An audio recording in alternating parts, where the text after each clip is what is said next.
120 की speed 3 minute की लिखें। संयुक्त राष्ट्र सुरक्षा परिषद में सुधार की मांग एक बार फिर उठी है। इस बार सुरक्षा परिषद के स्थायी सदस्य फ्रांस ने भी इस संस्था में सुधार की मांग की है। इसके अतिरिक्त जापान ने भी सुरक्षा परिषद में सुधार की आवश्यकता को रेखांकित किया है। यह भी उल्लेखनीय है कि प्रसिद्ध कारोबारी एलन मस्क ने भी यह कहा है कि भारत का इस वैश्विक संस्था का स्थायी सदस्य न होना बेतुका है। उनके अनुसार सबसे अधिक आबादी वाले देश भारत को सुरक्षा परिषद का स्थायी सदस्य होना ही चाहिए। उन्होंने भारत के अतिरिक्त अफ्रीकी देश को भी इस संस्था का स्थायी सदस्य बनाने पर जोर दिया है।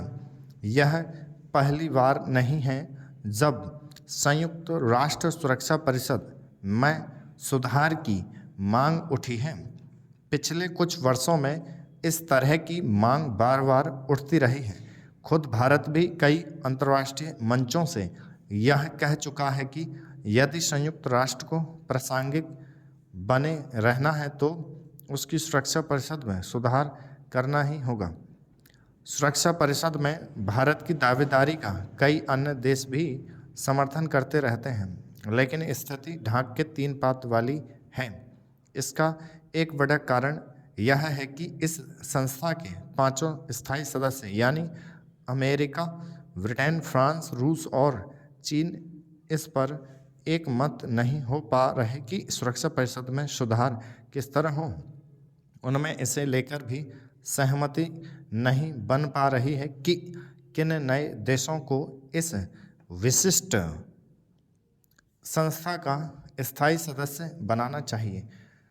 वर्तमान परिस्थितियों में सहमति बनने के आसार और भी कम हैं, क्योंकि रूस और अमेरिका के बीच तो 36 का आंकड़ा है ही, चीन और अमेरिका के बीच भी तनातनी जारी है।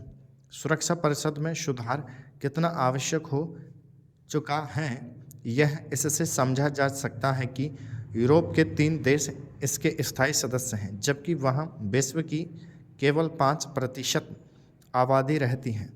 संयुक्त राष्ट्र सुरक्षा परिषद में सुधार जब भी हो, कोई भी देश भारत की स्थायी सदस्यता की दावेदारी को अनदेखा नहीं कर सकता। इसके बाद भी यह तय है कि चीन यह नहीं चाहेगा कि भारत सुरक्षा परिषद का स्थायी सदस्य बने। भारत को सुरक्षा परिषद का स्थायी सदस्य केवल इसलिए नहीं बनना चाहिए। स्टॉप।